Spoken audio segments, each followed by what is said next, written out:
ഏറ്റവും കൂടുതൽ തെറ്റിദ്ധാരണകളും അതുപോലെ തന്നെ ഏറ്റവും കൂടുതൽ സംശയങ്ങളും വരുന്ന ഒരു ഭാഗമാണ് പ്രസവരക്ഷ എന്ന് പറയുന്നത്.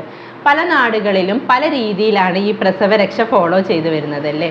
പലപ്പോഴും നമുക്ക് പല രീതിയിലുള്ള സംശയങ്ങൾ അവിടെ ഉണ്ടാവാറുണ്ട്. അതായത് നമ്മൾ പ്രസവം കഴിഞ്ഞു കഴിഞ്ഞാൽ നമ്മൾ ഏത് മിഡ് വൈഫിനാണോ വിളിക്കുന്നത് അവർ ചെയ്യുന്ന രീതിയാണ് നമ്മൾ ഫോളോ ചെയ്യുക. അതുപോലെ തന്നെ ആ മിഡ് വൈഫ് ഏതെല്ലാം സ്ത്രീകളുടെ അടുത്ത് പോകുന്നോ ആ സ്ത്രീകൾക്കെല്ലാം തന്നെ ഒരേ രീതിയിലും ഒരേ പാറ്റേണിലുമാണ് നമ്മൾ പ്രസവരക്ഷ ചെയ്യുന്നതല്ലേ. കൃത്യമായിട്ട് ആയുർവേദത്തിൽ പറയുന്ന രീതിയിലാണോ നമ്മൾ ഈ പ്രസവരക്ഷ ചെയ്യുന്നത്? അതുപോലെ തന്നെ ആയുർവേദ രീതിയിൽ പറഞ്ഞിരിക്കുന്ന മരുന്നുകൾ തന്നെയാണോ നമ്മൾ കഴിക്കുന്നത്? പലപ്പോഴും ഇവിടെ വരുന്ന ഒരു പ്രശ്നം എന്താണെന്ന് വെച്ചാൽ കുഞ്ഞുങ്ങൾക്ക്, അതായത് നമുക്കറിയാം നമ്മൾ കഴിക്കുന്ന മരുന്നുകൾ പലപ്പോഴും നമ്മുടെ പാലിലൂടെ കുഞ്ഞുങ്ങൾക്ക് ലഭിക്കുന്നുണ്ടല്ലേ. അങ്ങനെ കുഞ്ഞുങ്ങൾക്ക് എന്തെങ്കിലും ബുദ്ധിമുട്ടുകൾ, അതായത് ഗ്യാസിൻ്റെ ബുദ്ധിമുട്ടോ വയർ സംബന്ധമായ ബുദ്ധിമുട്ടുകളോ ഒക്കെ ആയിട്ട് നമ്മളൊരു ഡോക്ടറെ കാണിക്കാൻ പോയിട്ടുണ്ടെങ്കിൽ പലപ്പോഴും അവർ പറയുന്ന ഒരു കാര്യമാണ് ആയുർവേദ മരുന്ന് അമ്മ കഴിച്ചത് കൊണ്ടാണ് കുഞ്ഞിന് ഈ പ്രശ്നങ്ങൾ വരുന്നതെന്ന്. ഈ ഒരു കാര്യം കേട്ടിട്ടുള്ള പലവരും ഉണ്ടാവുകയും ചെയ്യും. ഇത് ശരിയാണോ? ആയുർവേദ മരുന്ന് കഴിച്ചത് കൊണ്ട് അല്ലെങ്കിൽ പ്രസവരക്ഷയുടെ സമയത്ത് നമ്മൾ കഴിക്കുന്ന മരുന്ന് കൊണ്ടാണോ കുഞ്ഞിന് പലപ്പോഴും ഗ്യാസിൻ്റെ ബുദ്ധിമുട്ടുള്ളത്? ഇങ്ങനെയുള്ള ഒരുപാട് കാര്യങ്ങളിൽ നമുക്ക് സംശയങ്ങളുണ്ടാവും. അപ്പോൾ നമുക്ക് ഇന്നത്തെ ഈ ദിവസം ഈ കാര്യങ്ങളെ പറ്റിയൊക്കെ തന്നെ ഡിസ്കസ് ചെയ്യാം. എന്തിനാണ് നമ്മൾ പ്രസവരക്ഷ ചെയ്യുന്നത്? അതായത് ഗർഭിണിയായിരിക്കുമ്പോൾ മുതൽ നമ്മുടെ ശരീരങ്ങൾ ഓരോരോ മാറ്റങ്ങൾക്ക് വിധേയമായി കൊണ്ടിരിക്കുന്നുണ്ട്. അതായത് നമ്മുടെ വയറ് വലുതാകുമ്പോൾ നമ്മുടെ വയറിൻ്റെ ഉള്ളിൽ വരുന്ന ഓർഗൻസിനൊക്കെ തന്നെ ചെറിയൊരു, അതായത് പെൽവിക് ഓർഗൻസിനൊക്കെ തന്നെ ചെറിയൊരു സ്ഥാനമാറ്റം അവിടെ സംഭവിക്കുന്നുണ്ട്. അതുപോലെ തന്നെ ധാരാളം വായുക്ഷോഭത്തിൻ്റെ പ്രശ്നങ്ങൾ ഗർഭിണികളെ അലട്ടാറുണ്ട്. അതുപോലെ തന്നെ ഉറക്കത്തിൽ വരുന്ന വ്യത്യാസങ്ങൾ, കാലിൽ നീര്, അങ്ങനെ തുടങ്ങിയിട്ട് പ്രഗ്നൻസി സമയത്ത് ഒരുപാട് ബുദ്ധിമുട്ടുകൾ നമുക്ക് ഉണ്ടാവാറുണ്ട്. അതുപോലെ തന്നെ പ്രസവത്തിൻ്റെ സമയത്തും ഒരുപാട് ബുദ്ധിമുട്ടുകൾ നമുക്ക് അനുഭവപ്പെടാറുണ്ട്. ഈ ബുദ്ധിമുട്ടുകളെല്ലാം തന്നെ മാറാൻ വേണ്ടിയിട്ട് പ്രസവരക്ഷയാണ് നമ്മളെ ഒരു പരിധിവരെ സഹായിക്കുന്നത്.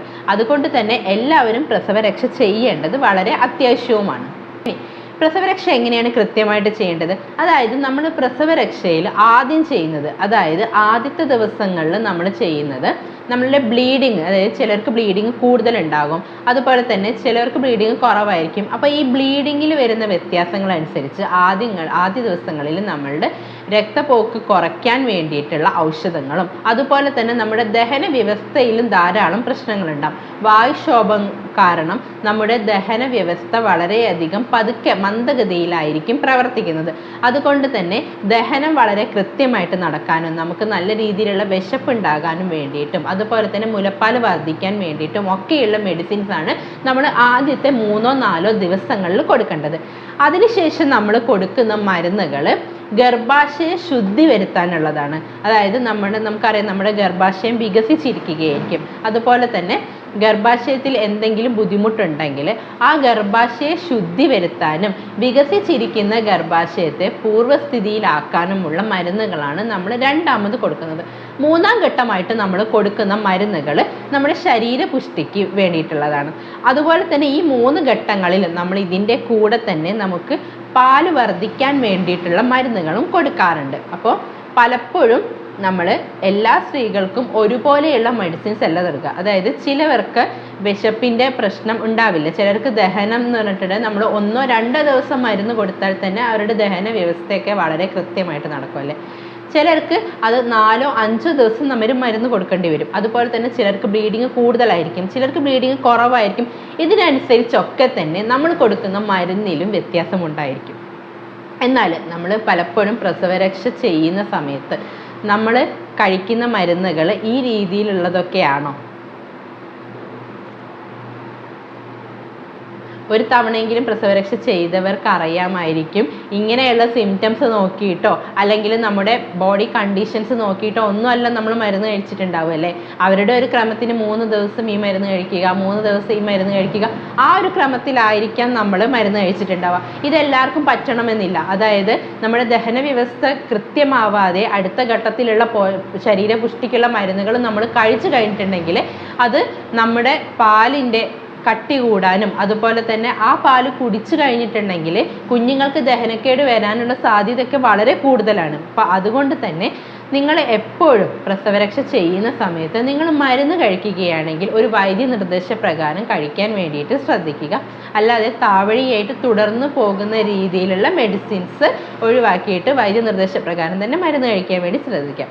ഇനി അടുത്തൊരു ഘട്ടമാണ് നമ്മളെ കുളി എന്ന് പറയുന്നത് അല്ലേ. പലപ്പോഴും അമിതമായിട്ടുള്ള ചൂടുവെള്ളത്തിൽ കുളിപ്പിക്കുന്ന ഒരു പ്രവണത കാണാറുണ്ട്. ഇതിൻ്റെ ആവശ്യമില്ല. നമ്മുടെ ശരീരത്തിന് സഹിക്കാൻ പറ്റുന്ന ചൂടുവെള്ളത്തിൽ മാത്രം നമ്മൾ കുളിച്ചാൽ മതി.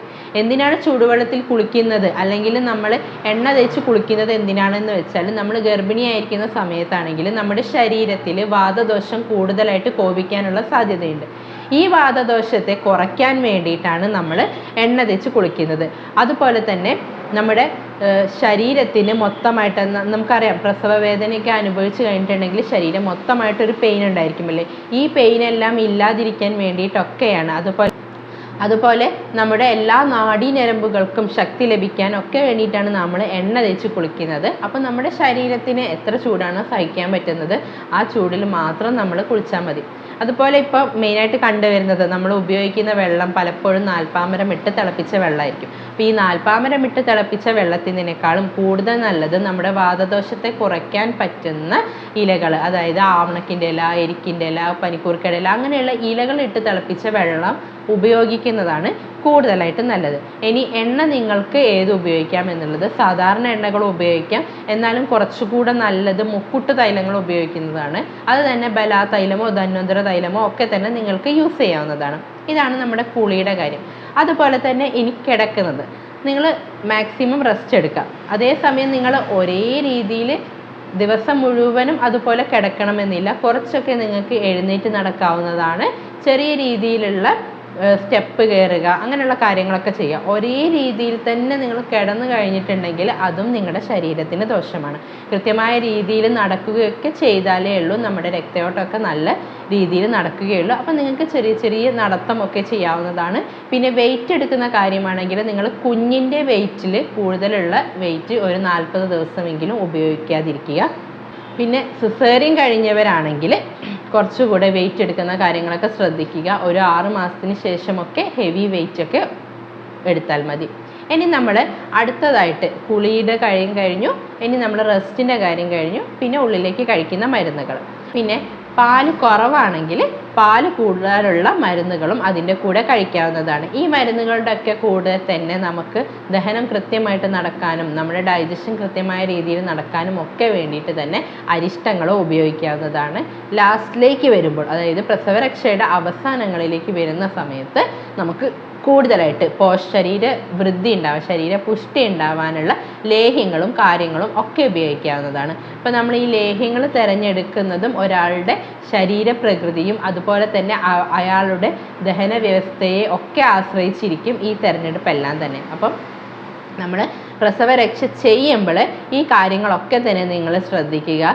സ്ഥിരം പാറ്റേണിലുള്ള ഒരു രീതി മാറ്റിയിട്ട് ഞാൻ ഈ പറഞ്ഞ രീതിയിലുള്ള മാറ്റങ്ങളൊക്കെ കൊണ്ടുവന്നിട്ട് ഒരു പ്രസവരക്ഷ ചെയ്യാൻ വേണ്ടിയിട്ട് ശ്രദ്ധിക്കുക. അല്ലെങ്കിൽ ഈ പറഞ്ഞ പോലുള്ള ചില ബുദ്ധിമുട്ടുകൾ കുഞ്ഞിനും അമ്മയ്ക്കും ഉണ്ടാകുന്നതാണ്. പ്രത്യേകിച്ച് നമ്മൾ കുഞ്ഞിന് പല വയർ സംബന്ധമായിട്ടുള്ള പ്രശ്നങ്ങളൊക്കെ ഉണ്ടാവാൻ സാധ്യതയുണ്ട്. അപ്പോൾ നിങ്ങളെപ്പോഴും മരുന്നുകൾ ഉപയോഗിക്കുമ്പോൾ ഒരു വൈദ്യ നിർദ്ദേശപ്രകാരം തന്നെ ഉപയോഗിക്കാൻ വേണ്ടിയിട്ട് ശ്രദ്ധിക്കുക.